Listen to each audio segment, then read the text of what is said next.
Bueno, ahora vamos a continuar con... vamos a meter eso, la parte práctica y vamos a agarrar el notebook que es de KNN y Supervector Machine y Naive Bayes. Se me un poquito menos. Eh,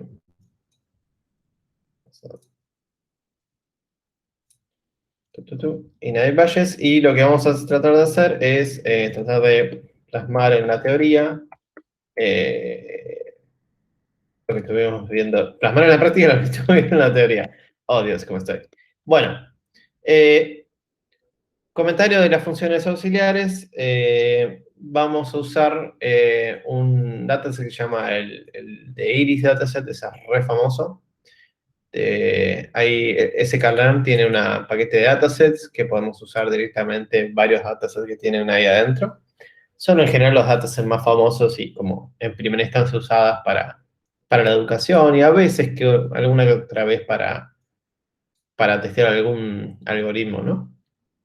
Y básicamente lo que tiene este dataset es algo muy simple, ¿no? No tiene eh, mucha cosa rara, que tiene 1, 2, 3, 4 atributos, ¿sí? 4 features, y después la variable target, que es o el ID o el nombre, ¿no? Y básicamente es para predecir que si una planta es setosa o no me acuerdo cuál es la otra. De hecho, podemos tratar de ver la distribución.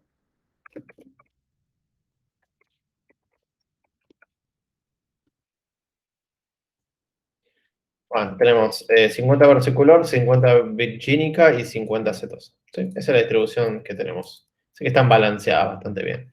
Es un ejemplo, es un dataset de juguete, ¿no? Pero sí al menos en este caso, me va a servir para mostrar los distintos métodos, algoritmos de clasificación, modelos de clasificación que vimos en la teórica y cómo afectan los distintos parámetros a los mismos. Bien, como comentario final, elegí un mal nombre, pero bueno. Voy a hacer dos tipos de procesamiento. Uno va a ser que escala de 0 a 1. Olvídense de este nombre está mal. Esto va a ser escalar de 0 a 1 y otro va a ser que el vector de los features entero tenga norma 1.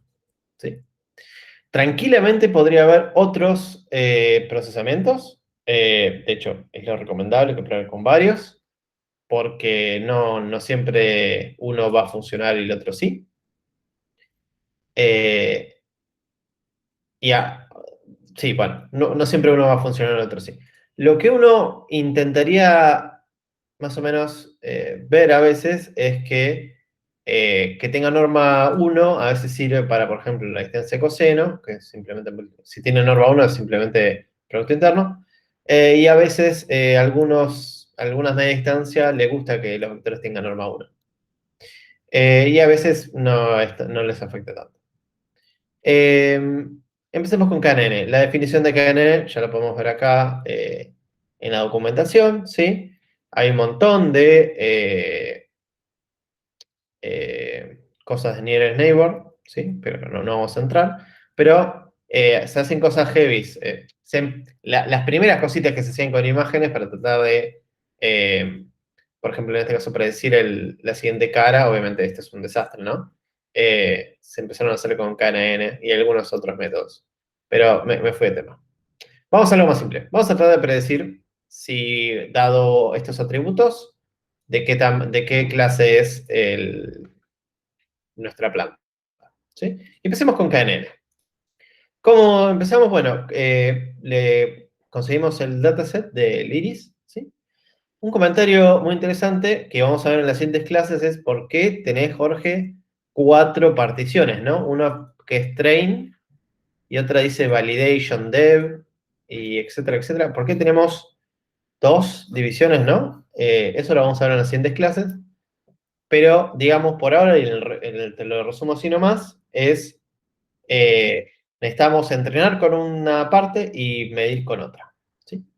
De vuelta, vamos a profundizar el por qué y qué implicaciones tiene en las siguientes clases. En esta, sepan entrenar y medir con lo mismo. Malo entrenar con algo y medir con otros datos distintos, bueno, ¿sí? Y después profundizamos. sklearn da esta clase para crear un clasificador. Obviamente tiene un montón de parámetros default. En este momento, bueno. Voy a importarlo así me deja ver los parámetros que se banca.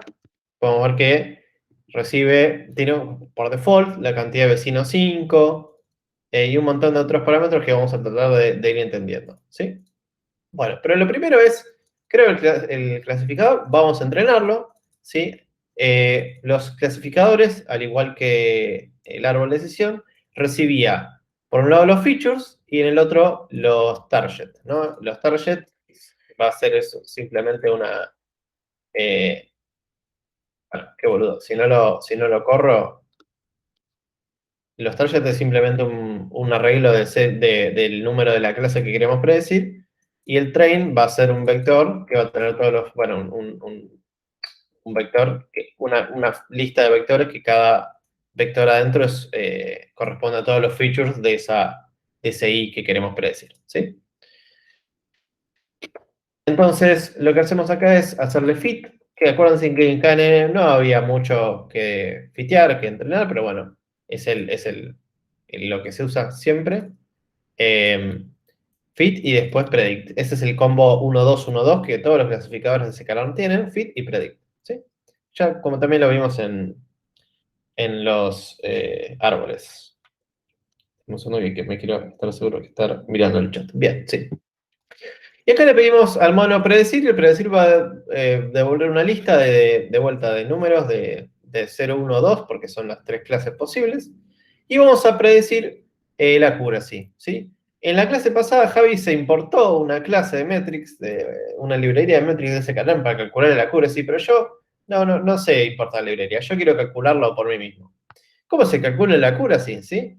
Es simplemente contar la cantidad de veces que le pego al número. Si digo 2 es 2, si digo 2 y era 1 no cuenta, o si digo 2 y era 0 tampoco cuenta, ¿sí? Sobre el total. Entonces, con este código lo que hacemos es, este vector, que es el que predijo, el que originalmente estaba en este vector que era acá, ¿no? Que tiene varios valores.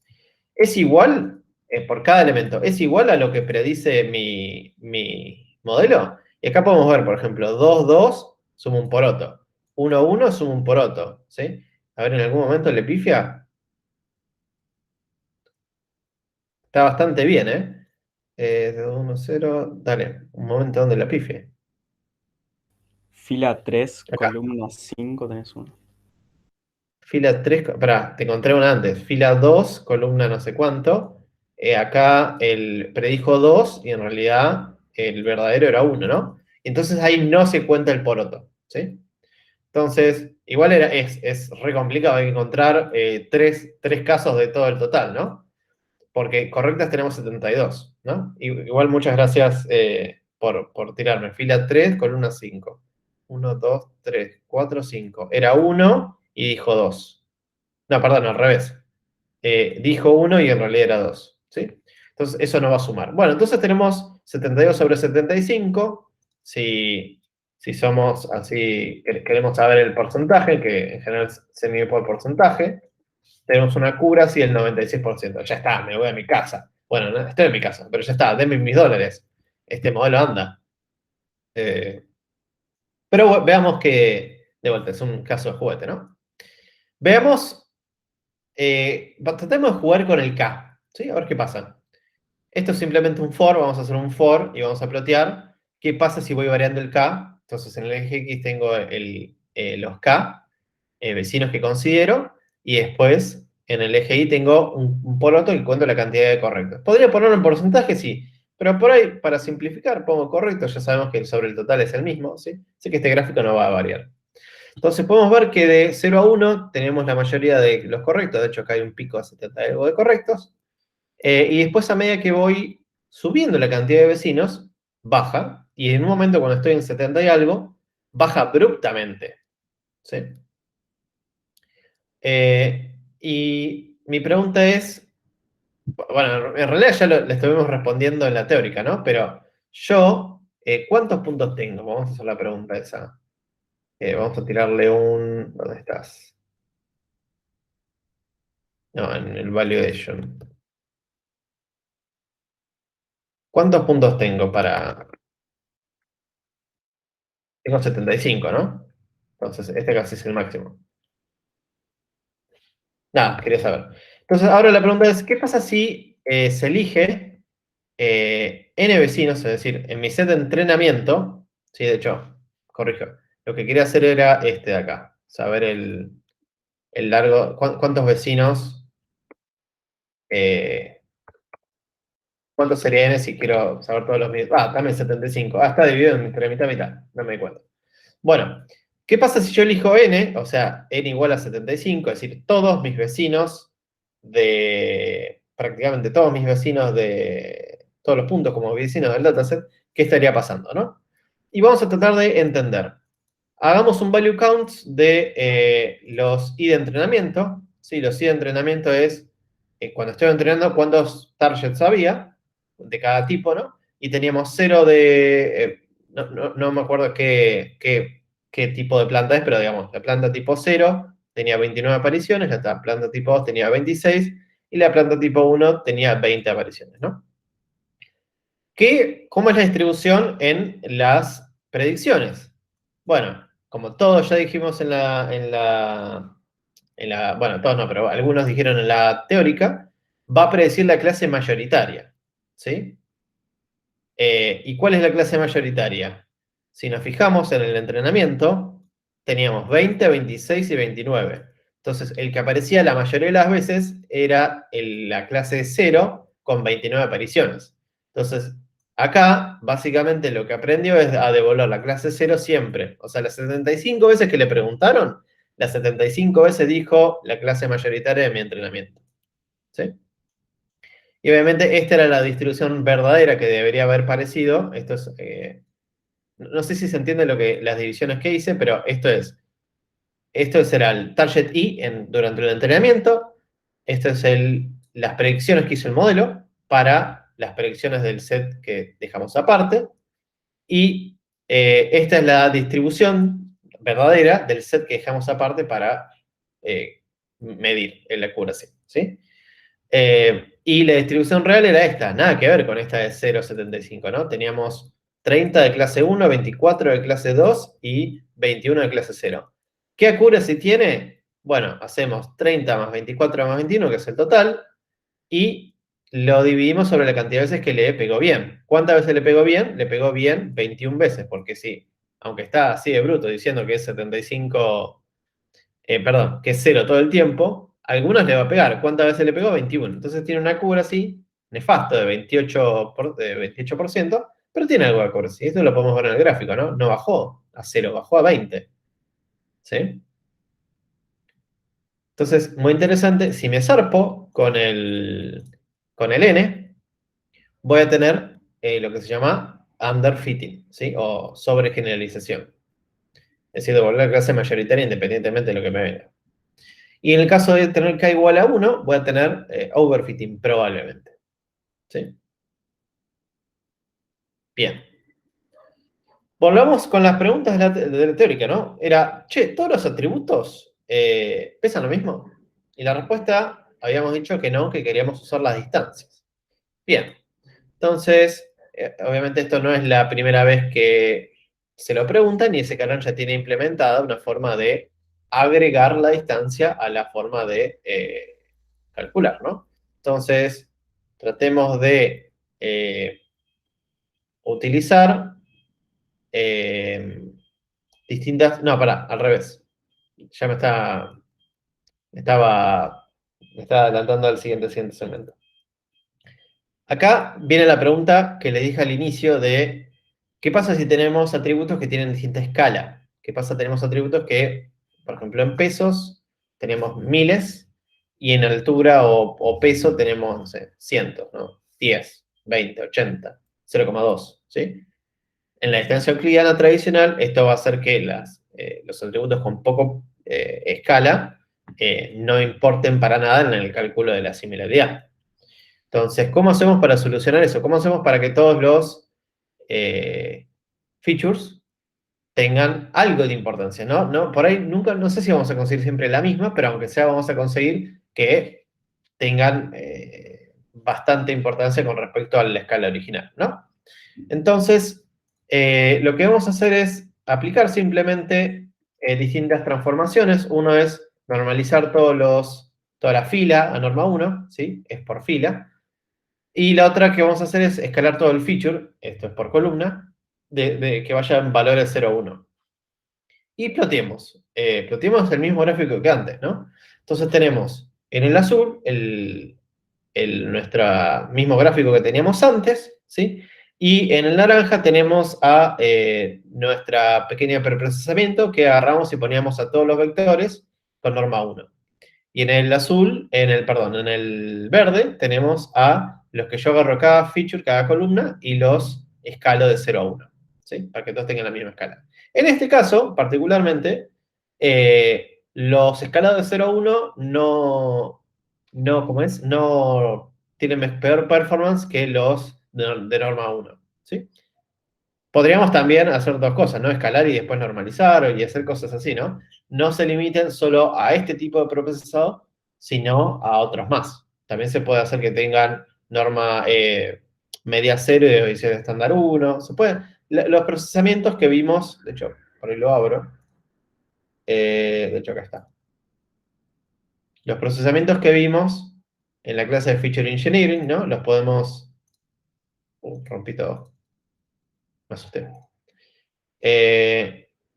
Los procesamientos que vimos, dentro de los muchos que vimos, ¿no? A ver, ¿dónde está? Acá. Teníamos los escalados, o sea, hay un montón, ¿no? Pero vimos varios escaladores que podríamos aplicarle y ver cómo resultan, ¿no? Y de vuelta, que llévense de concepto que KNN lo afecta mucho la escala y el procesamiento que se le hagan a los features y por ende es conveniente probar distintos preprocesamientos a ver cuál funciona mejor.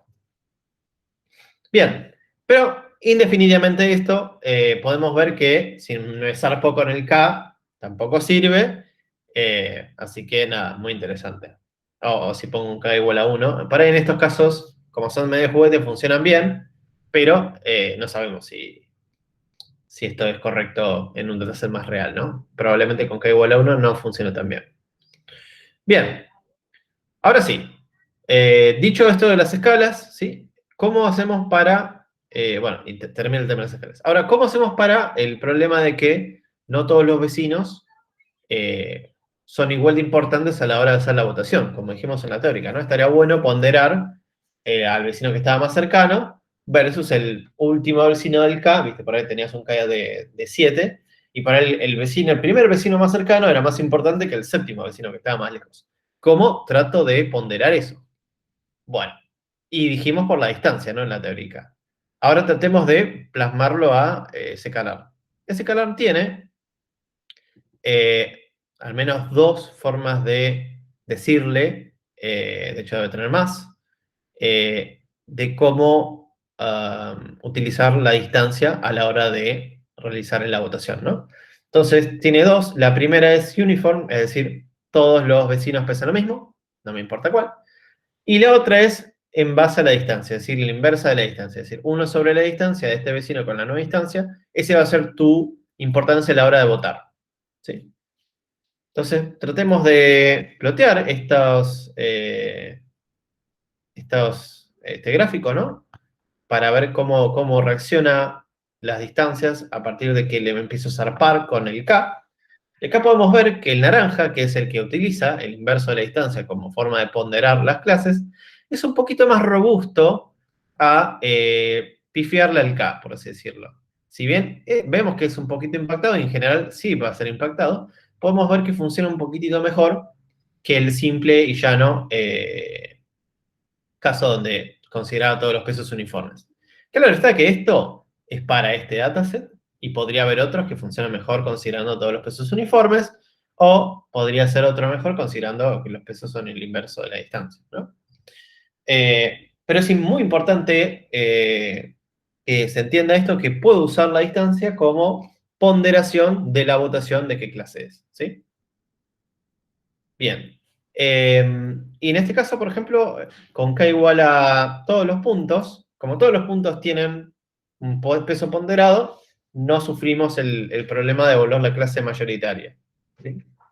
Sino que en base a donde quedo parado, calculo esas distancias ponderadas y bueno, esos votos ponderados y ya zafo.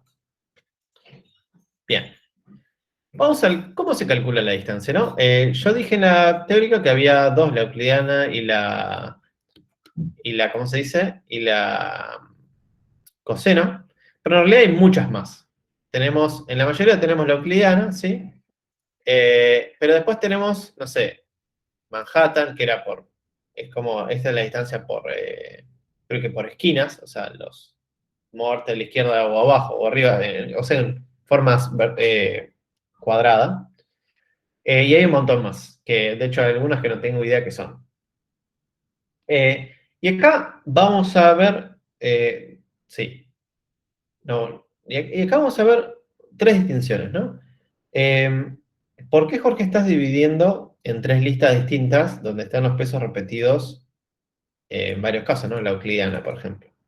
Y resulta que en la implementación real de KNN, lo que se hizo fue pensar lo siguiente. Che, cada consulta de una nueva instancia me cuesta ODN. ¿No hay una forma que podamos hacer de optimizar esa query? ¿Sí? Y yo les hago una pregunta a ustedes, ¿no? Por ahí más conceptual que así de intuición, ¿no? Si yo tengo un punto acá que se llama X, ¿no? Y está otro punto que es Y. Y estoy en una dimensión, ¿no? Y tengo otro punto que que está en Z, ¿no? Si yo sé y estoy calculando, imaginémonos los K vecinos, ¿no? Y si yo sé que ya Y no es parte de mis vecinos.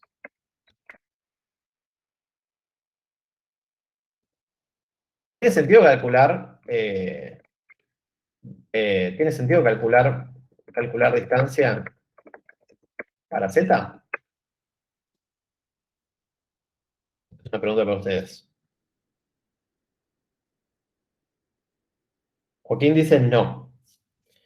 Exacto. Hay algo que se llama inigualdad del triángulo, sí, o lo estoy por ahí diciendo mal, pero es por ahí las cosas, que en esencia dice, yo puedo tratar de, más o menos, no siempre se puede, pero más o menos, tratar de optimizar las comparaciones a la hora de buscar mis vecinos y tratar de hacer como, en este caso, por ejemplo, un árbol, ¿sí?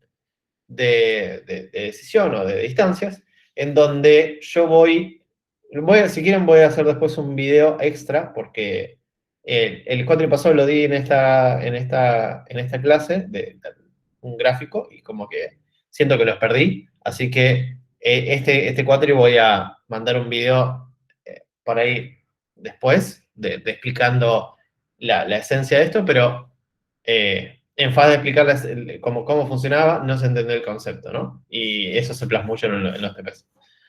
El concepto que quiero que se lo lleven es, Voltree y KDTree, ¿sí? Los dos, buscan una forma de evitarme comparar todo con todo. ¿Sí? De esta nueva instancia, compararme con los n nuevos elementos.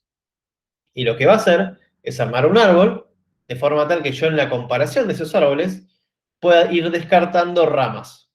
Y al descartar ramas, compararme con todos los vecinos que estaban en esa rama. ¿Sí? Y al descartar eso, logro, en general en log de n, compararme con todos los vecinos importantes y descartar el resto. ¿Sí? Tanto Voltree como KDTree hacen eso. ¿Sí? Hay pequeñas diferencias en Voltree y KDTree que no me importan ahora. Lo que me importa es que los dos que se lleven el concepto de que los dos arman un árbol, ¿sí? De comparación y van descartando ramas. Pero el resultado final, es decir, los vecinos que tenían cercanos, son exactamente iguales a los que son de fuerza bruta. ¿Sí? Voltree y KDTree me dan los mismos vecinos y me dan las mismas cuentas que fuerza bruta. Solo que me ayudan a optimizar al momento de hacer la query.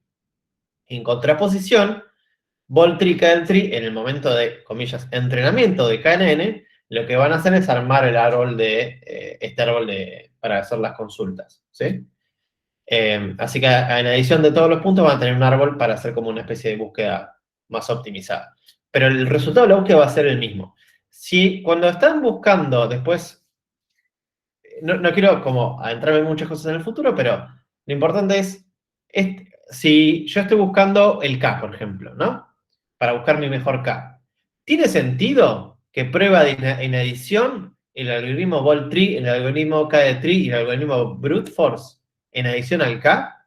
O sea, ¿tiene sentido para buscar el K que pruebe estos tres? Lucas dice no, exactamente no, porque esos tres me van a dar los mismos resultados. Entonces voy a hacer 3 veces el laburo para conseguir el K que me va a dar el mismo valor. No. Eligen, por ejemplo, Brute Force o alguno de los otros, consiguen el K y ya está, ¿sí? KD-tree y Vol-tree es una forma de optimizar la búsqueda, nada más. No dando una búsqueda distinta, no aproximan la búsqueda, no hacen cosas raras. Tratan de optimizar en la mejor medida y a veces, por temas de la dimensionalidad, funcionan para un desastre, ¿no? O sea, estos dos temas son muy susceptibles a la dimensionalidad. Y Brute Force medio que no le importa porque siempre va a ser ODN, ¿sí? Entonces, comentario final de esto, es que lo quiero decir porque todos se equivocaron en el cuatri pasado, todos. Y me partió el corazón. El algoritmo Vol-tree, KD-tree es una forma optimizada de buscar para la nueva instancia todo el resto. Y lo hacen logDN. Brute Force hace simplemente ODN, ¿sí? ¿Cómo logran esto? Arman un árbol que me va evitando comparar en las ramas. Que ya, por alguna lógica, después veremos, en algún video extra o lo que sea, voy descartando. Y la complicación que tienen es cuando tienen alta dimensionalidad, el orden para crear el árbol y todo eso, el orden para crear el árbol y hacer la consulta, les empieza a jugar en contra. Bien, esas son las cosas más importantes. Así que no voy a explicar cada trim pizarra, que si no los voy a matar. Pero, Dios mío. Pero ahora lo que me interesa ver es no lo de cada tri, sino lo de distintas distancias. Probemos distintas distancias. En este caso vamos a usar la distancia coseno. Sí, de hecho, esto tendría más sentido poner acá tipo, cambiando de las distancias, ¿no?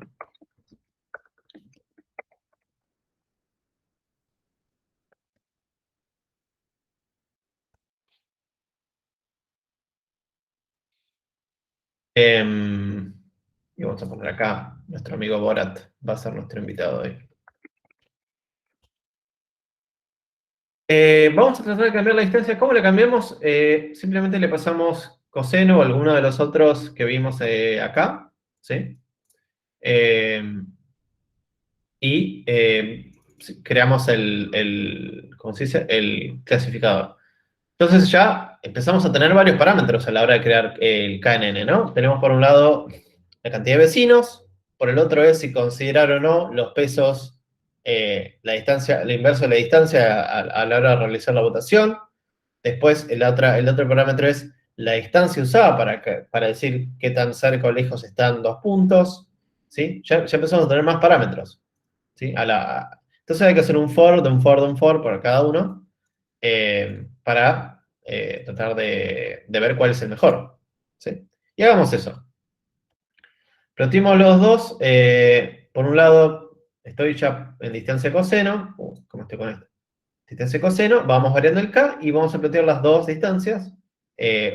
Las dos formas de ponderar en la votación, ¿no? Uno con el azul es peso uniforme de cada vecino. Los K vecinos votan lo mismo. Y el otro es el inverso de la distancia. Y acá vemos el mismo efecto que tiene tanto con euclidiana como en este caso coseno, que hacer el inverso de la distancia le ayuda al KNN a no empeorar radicalmente a medida que voy aumentando, poniendo K igual a N, ¿no? En este caso yo realmente no podemos afirmar si la distancia coseno o la distancia euclidiana es mejor porque estamos en un dataset medio de juguete, ya más que 70 y algo, no tiene muchos, no podemos comparar entre uno y dos correctos, es como medio, no tiene mucho sentido, ¿no? Pero a nivel de conceptual es interesante ver cómo modificando el K, cualquier distancia, o la mayoría de las distancias, no sé si hay alguna rara que zafe de esto, la mayoría de las distancias con peso, cuando consideramos el K vecino de forma uniforme, PK debe devolver la clase mayoritaria. Bien. Eh,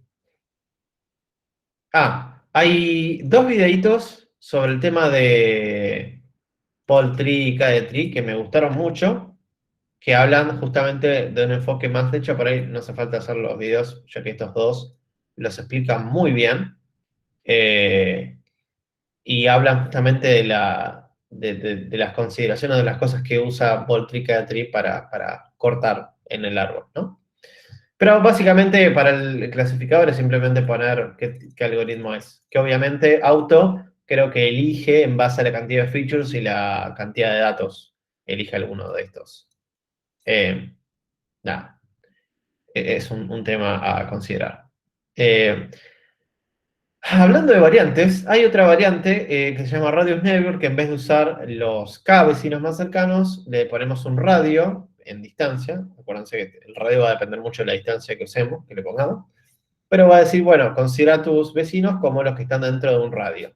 Esto se usa mucho a veces cuando ya tenemos una distancia o un subespacio que está más o menos constante, por ahí nos sirve en vez de los K, porque por ahí el K está, no sé, el K, si digo K igual a 10, el décimo está tan lejos que por ahí me agrega ruido y con un radio de una cierta distancia logro contener eso, ¿no?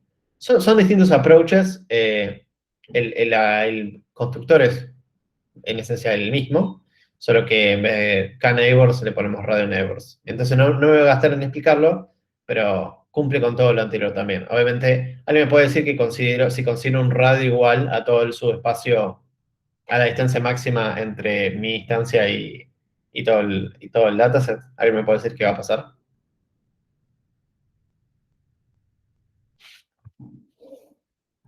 Robinson dice lo mismo que K igual a N. Perfecto, Robinson. Exactamente. Vamos a devolver la clase mayoritaria, porque si yo he parado y considero un radio infinito, voy a agarrar todos los puntos y por ende voy a devolver la clase mayoritaria. ¿Cómo podría, considerando de todas maneras un radio infinito, zafar un poco, tratar de zafar un poco de no devolver la clase mayoritaria? A pesar que le pifié, ¿viste? Se me manqueó la tecla y tengo un radio infinito. ¿Cómo puedo zafar de eso? Darles peso, acá Robinson dice, darles peso por la distancia. Exactamente, le damos peso por la distancia y por ahí zafamos de ese caso.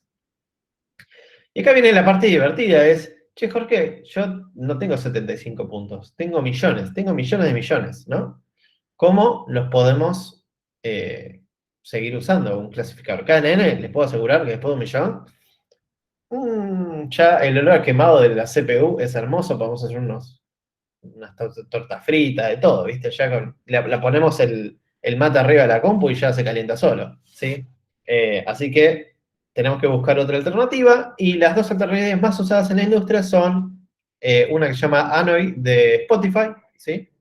Esta es como el siguiente paso, es un poquito más inteligente que KNN de Scalars, en donde usa algunos índices en los archivos que guarda en disco para tratar de hacer queries, ¿sí? Para cuando estamos millones, zafa.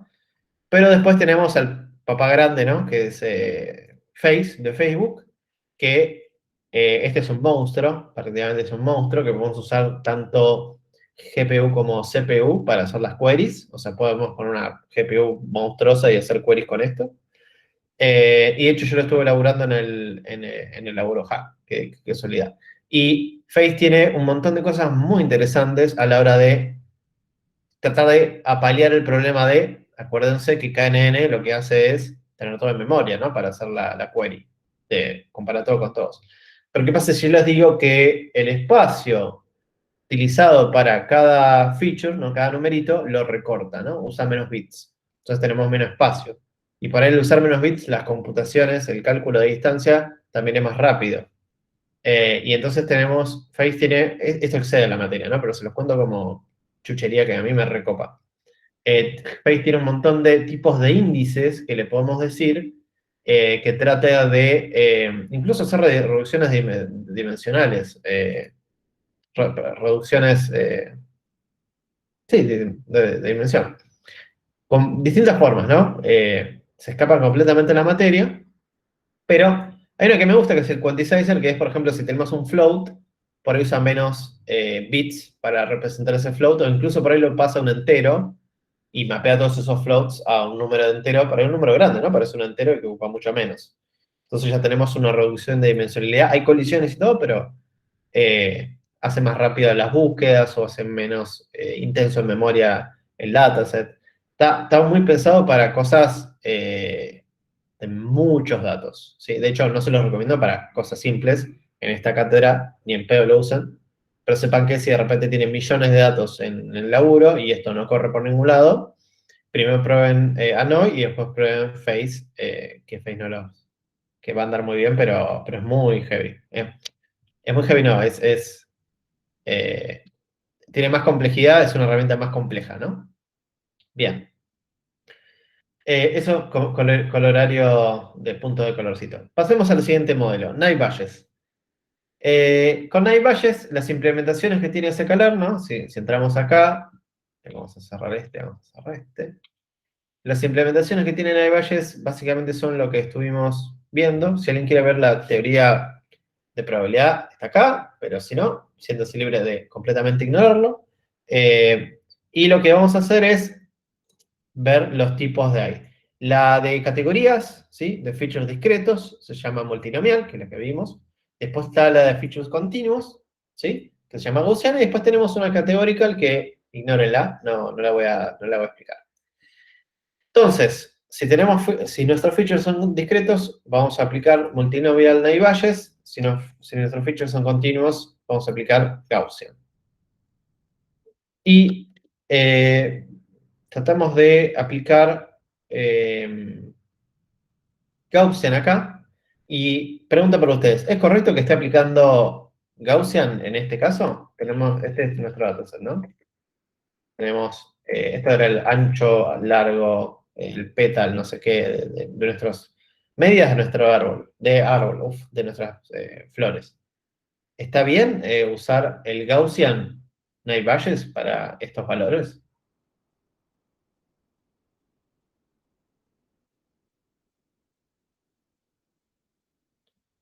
Pregunta para ustedes.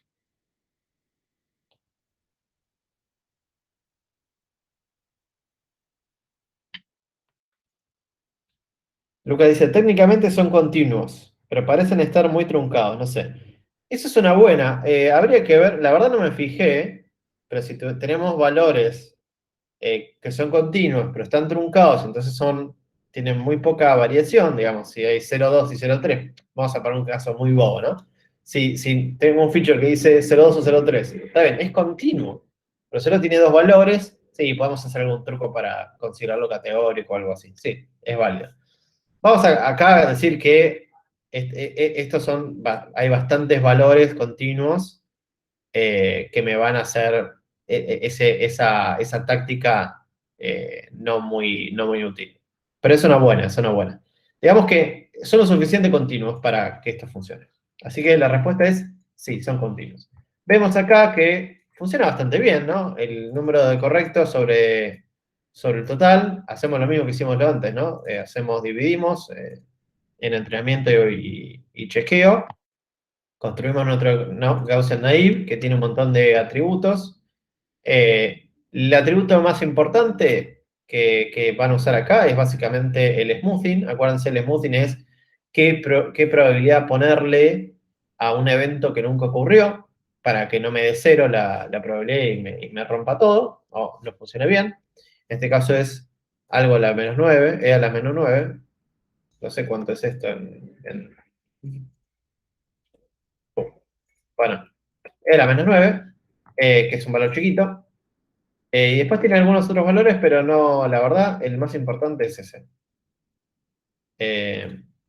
Y bueno, le hacemos fit para entrenarlo y predict para predecir, ¿sí? Acuérdense que fit va a devolver un modelo entrenado que le podemos hacer punto y pedirle las predicciones.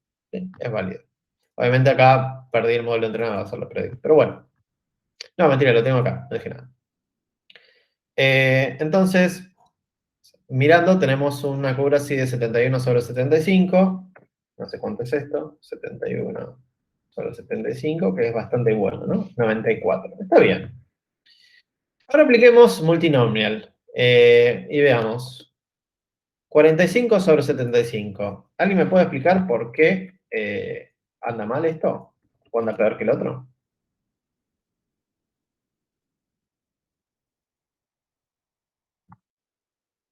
Joaquín dice, en algún momento habría que cambiar el smoothing. No, la pregunta es, ¿en algún momento habría que cambiar el smoothing?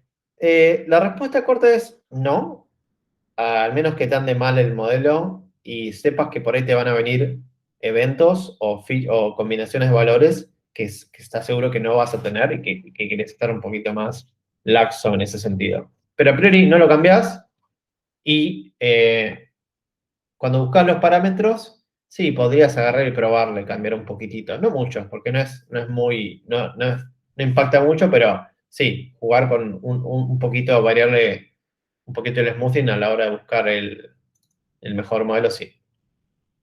Acá Lucas responde a mi pregunta de por qué este multinomial anda mal. Dice, es porque son muchísimos valores discretos. Exactamente, como si fuese mucha cardinalidad.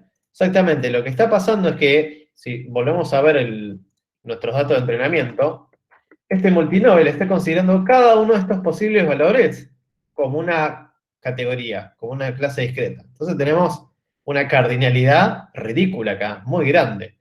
¿Y qué está pasando? Los eventos no se repiten, o se van a repetir muy, muy poco, ¿sí? Entonces estamos contando siempre uno sobre el total, uno sobre el total, uno sobre el total.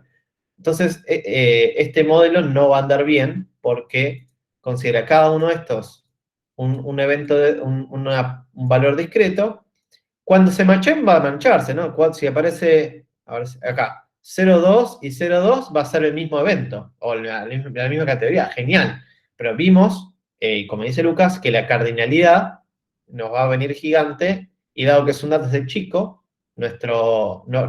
por ahí si fuese muy, muy grande, ¿no? Si estuviésemos midiendo millones de rosas, y entonces estos valores se empezaran a repetir más, por ahí esto mejoraría, ¿no? Pero lo que tenemos ahora, esto está andando mal porque considera cada uno de estos una categoría distinta, bueno, estos dos la misma, pero 3,5 y 3, por ejemplo, es dos categorías distintas y no está contando bien las cosas. Entonces acá falla. Y lo podemos ver que si bien no está tan mal, o sea, 0,6, imagínense, a veces es algo mejor que nada, ¿no? Pero la realidad es que está bastante mal, está andando bastante mal.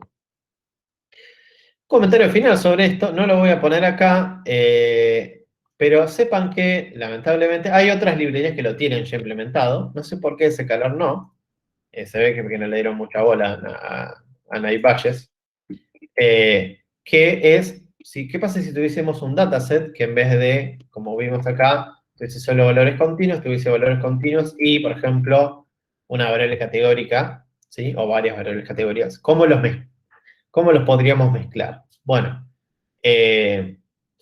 lo que se puede hacer es, obviamente, poner un multinomial para las discretas,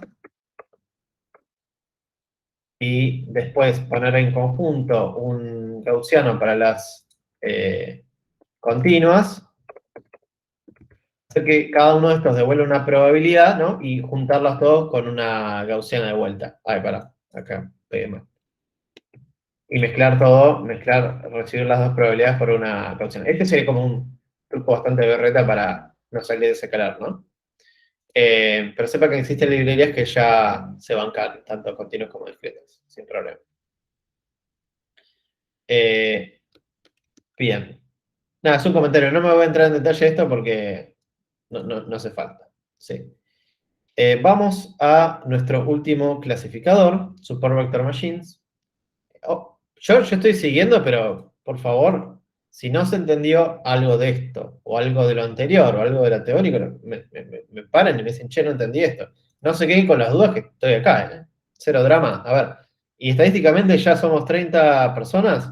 Si uno tiene la duda, hay seguro 3 que también la tienen. Ayuden a esos 3 que están ahí con vergüencita de preguntar. Continúo. Super Vector Machines, ¿no? Acá hay un par de links muy interesantes que estaría bueno que los chusmen. No, este no hay version. Que plotean, este es un código que si quieren lo pueden agarrar así, copiar y ejecutar, ¿no? Para jugar un poquitito. Pero en esencia va a plotear lo que les estaba mostrando, ¿no? De buscar un estamos en 2 dimensiones. Buscar un hiperplano tal que divida los puntos, que maximice el margen y que estos puntitos son los super vector machines, ¿no? Esto es más o menos un copy-paste de lo que vimos en la teórica, ¿no?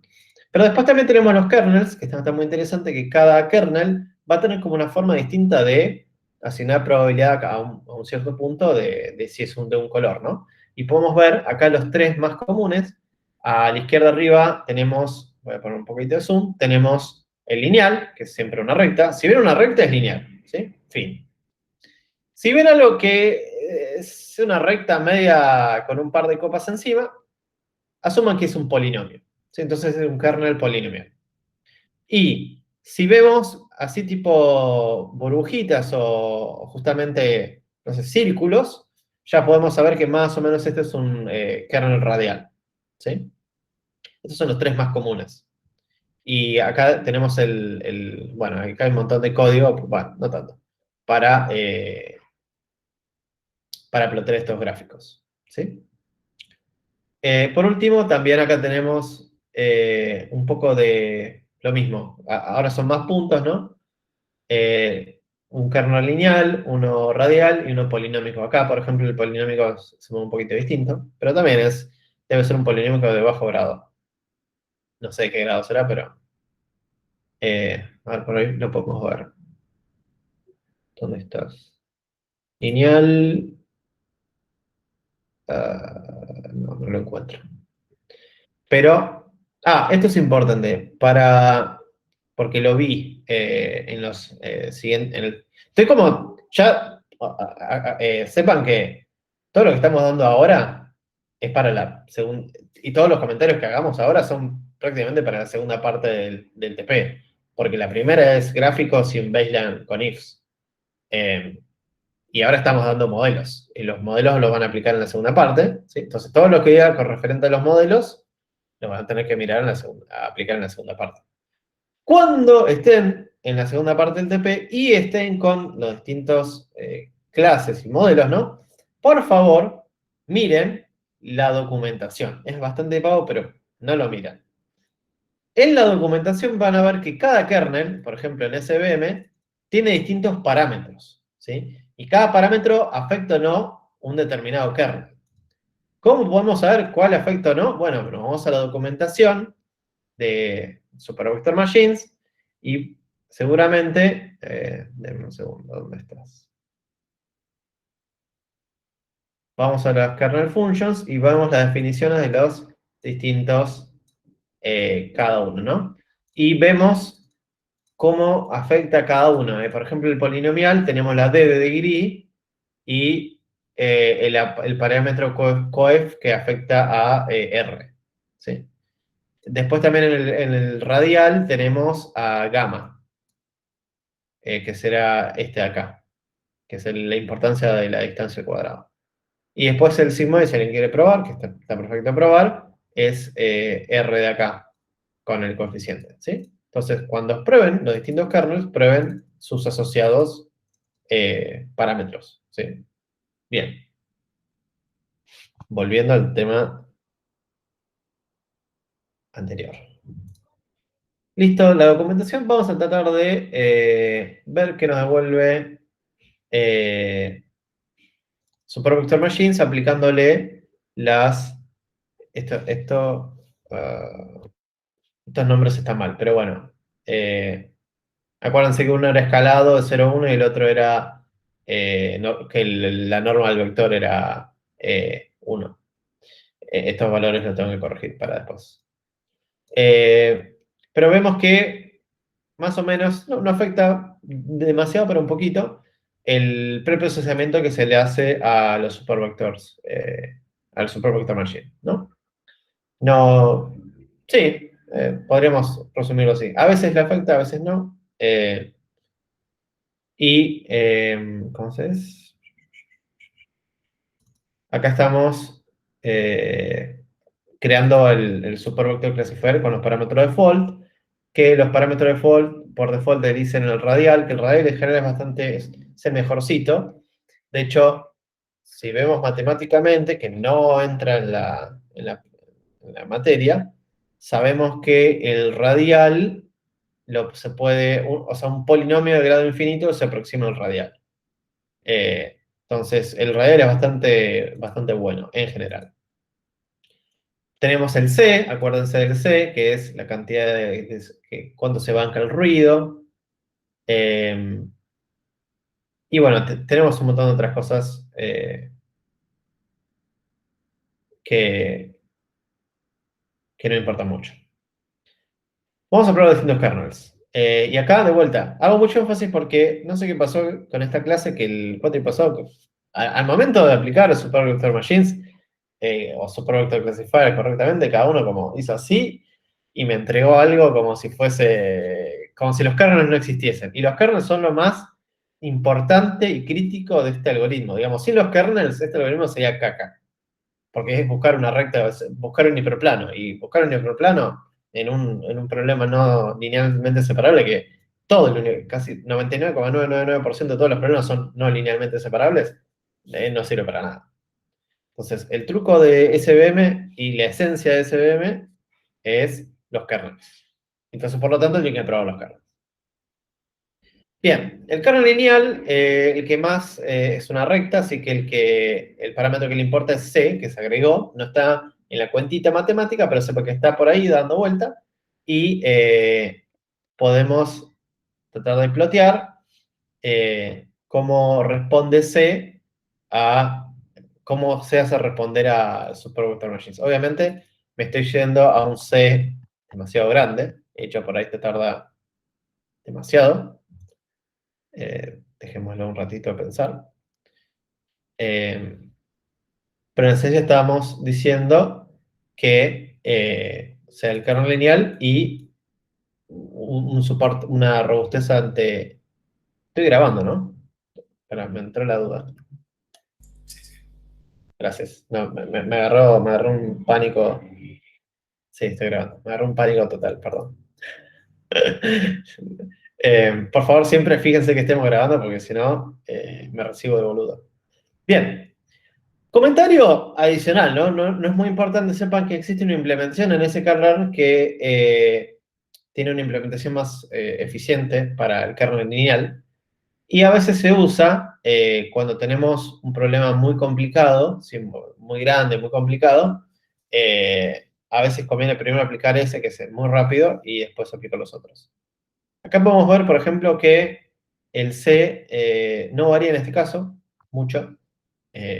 La correctitud de los aciertos, ¿no? Pero podríamos estimar que en un dataset un poquito más complicado sí empieza a importar, en especial en los que tienen mucho ruido, ¿no? Bien, continuemos. Después tenemos los kernels polinómicos, acuérdense que es un polinomio, y tenemos C. C está en todos, ¿eh? C es una... En la cuenta matemática es un término que se adiciona, ¿sí? Así que siempre va a estar en todos y es repito, la resistencia ante ruido y es lo que te dice, che, ¿sabes qué? No tiene que dividir perfectamente todo, puedes pifiarle en estos casos, ¿no? Esto lo digo porque lo tomamos en los parciales y nadie le casó. Una pregunta o dos respecto a C, ¿no? Después, obviamente el polinomio le pasamos el degree y el gamma que era, bueno, el degree y el coeficiente. De hecho, vamos a preguntarle qué es. Acá estoy haciendo un poquito de chanchada, ¿no? Vamos a ver en otras futuras clases cómo tener algo un poquito más amigable a la vista, ¿no? Porque esto ya me estoy sacando los ojos. Un for por cada parámetro me va a volver chino. Vamos a ver en futuras clases cómo tratar de empezar a buscar una forma más prolija de buscar los parámetros de un clasificador. Pero por ahora tranquilamente podemos saber, y así, viva la pepa, de que estamos haciendo muchos force por cada combinación que queremos hacer. Y nada más, ¿sí? Acá estamos, creo que como no puedo plotear ya, porque estoy con varios parámetros, ya estoy en 1, 2, 3, 4 dimensiones, ¿sí? Vamos a plotear una tablita y vamos a ver que eh, el que más me da es, por ejemplo, uno que es degree de 11, un coeficiente, el coeficiente, el término que se suma de 11 también, por casualidad, ¿no? Y bueno, igual la verdad de 77 hay un montón, así que varía. Y el gamma, que ahora no me acuerdo qué es el gamma, siempre que uno no se acuerda qué es, podemos mirar acá, gamma. Ah, ¿ves? Acá yo, no, está bien. Gamma, sí, acá deberíamos ir a la implementación. ¿Dónde estás? Acá. El gamma es el coeficiente que se multiplica eh, al producto de los dos, o sea, del polinomio. Así que sí, está acá. Entonces tenemos tres: el gamma, la ordenada, o sea, la constante que se suma y el degree. Sí. Acá también está el gamma, acá también está el gamma. En el lineal aparentemente no está el gamma. Así que no prueben el gamma en el lineal porque no tiene sentido. Bien, creo yo. Igual siempre hay que doble checar. Bien, entonces, si tratamos de visualizar en 3D un poquito, no sé si esto va a salir mucho, eh, podemos tratar de plotear en este caso, un polinómico, ¿no? Y le voy a cambiar el degree y el c. ¿Por qué? Porque elijo dos, ¿no? Para ver. Y podemos ver que es medio confuso ver, pero tenemos un pico en 70 y algo, cuando tenemos un C cercano a cero y un coeficiente en 71. No, este pico de acá arriba. Pero a veces no. Esto lo muestro para que entiendan que hay varios features, varios parámetros afectando al modelo y en general a veces pasa que es una plancha, ¿no? En este caso tenemos una gran porción de plancha, pero a veces tenemos como unas pequeñas montañas y no sabemos si de verdad, o sea, no sabemos cómo encontrar verdaderamente el mejor punto. Acá podemos ver con el gráfico ya rápidamente, sabemos que entre un C chiquitito y un coeficiente de 70 y algo, no, perdón, un coeficiente ¿cómo es acá? Será de 2, más o menos entre 2 y 4 está la solución, ¿sí? Entonces podemos ya buscarlo fácilmente. Pero hay veces que este gráfico está más abultado, tiene más montañas y no está fácil de ver. Y de vuelta, lo estoy planteando en 3D, ¿no? Después, con más parámetros, esto no se puede plantear. Por último tenemos, no sé si por último, al radial, ¿sí? Que los primeros, creo que solo se recibe, vamos a ver la documentación, el gamma y el C. Acuérdense que C siempre se suma. Entonces solo tiene el radial. Entonces el radial es bastante cómodo porque podemos obviarnos del grado de polinomio o el coeficiente que suma constante, lo que sea, que era del polinomio, y usar solo estos dos, que acuérdense, gamma era la importancia de la distancia al cuadrado, y C es el coeficiente que le permita no equivocarse. Y con eso, más o menos, estoy terminando. ¿Hay alguna pregunta que quieren hacer de estos temas?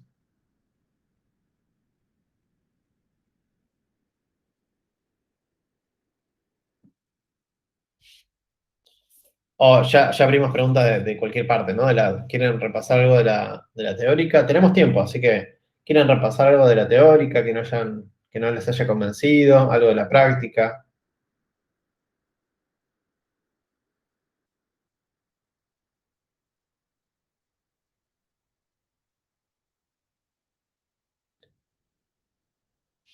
Lo que sí quiero que hagan es que completen la encuesta, ya que estamos siempre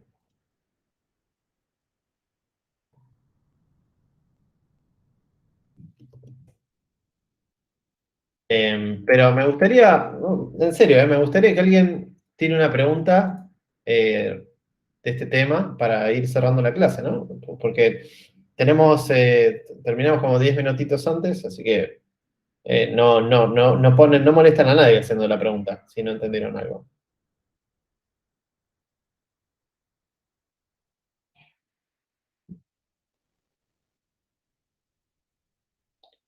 Bueno, mientras alguien se anima a hacer la pregunta, vamos a hacer el resumen de la práctica. Vimos que variando el K, KNN puede ser nefasto o no. Vimos que considerando el peso de las distancias, usando la distancia como peso a la hora de calcular la clase, eh, esto afectaba bastante. De hecho, lo que no mostré, que estaría copado, es KNN tiene predict y también tiene otra función que no la mostré, que es predict proba, que simplemente predice lo que vimos en la teórica, la probabilidad de cada una de una de las clases. ¿Sí? Entonces, predict devuelve un número entre 0 y la cantidad, o sea, devuelve la clase así, y predict proba va a devolver un arreglo de todas las probabilidades para cada una de las clases. Y este método también existe para un montón de otros modelos, como por ejemplo los árboles de decisión, ¿qué otros más? Probablemente Naive Bayes, y así. Y también Supervector Machines. O sea, la mayoría debe tener el Predict Proba. No todos, pero la mayoría. Bien. Después vimos Multinomial Naive Bayes, que vimos que la implementación eh, en SKLearn labura continuos para un lado y discretos para el otro, y no funciona muy bien la integración de los dos, que si tratamos de usar multinomial, que es para los discretos en algo continuo, la performance no es muy buena, como vimos acá, porque trata a cada valor como su clase particular y no es así. Puede pasar, como dijo en algún compañero, de que si teníamos valores continuos, pero que tenían muy poca cardinalidad, listo, no hay problema. Hacíamos lo de tratarlo como multinomial y por ahí anda. Pero la mayoría de las veces, si tenemos valores continuos, no va a andar bien. Y ahí tenemos que usar Gaussiana. Y por último, tenemos los supervector machines, que la esencia es los kernels, ¿sí? Los kernels más importantes era lineal, polinómico y radial, ¿sí?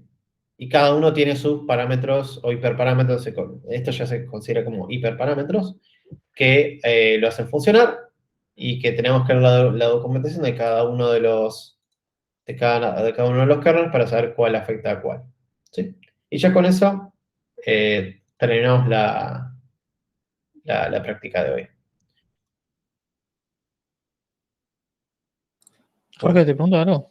sí, Nunca me quedó muy claro la diferencia entre un parámetro y un hiperparámetro. bien. Un hiperparámetro es algo que le vas a decir al modelo cuando se está creando, ¿sí? Como que lo vas a definir. Entonces, le decís, antes que reciba los datos, le decís, che, vos vas a usar un kernel radial, vas a usar un C de este valor y vas a usar un gamma de este valor. Eso se llama hiperparámetros. Y en el momento que estamos haciéndole fit al modelo y le pasamos los parámetros de entrenamiento, esos son los parámetros comunes. Tenemos entonces hiperparámetros es al momento de creación del modelo y parámetros al momento del entrenamiento o predict o lo que sea del modelo común. ¿Sí? ¿Se entendió? Sí, perfecto, gracias. Perfecto. Tenemos una clase entera de búsqueda de hiperparámetros, no se preocupen. Esto, por ahora, estamos haciendo force entre un rango, ¿sí? Después los vamos a tratar de ser un poco más profesionales en la búsqueda de hiperparámetros, ¿sí? Pero eso es otra clase. ¿Alguna otra pregunta?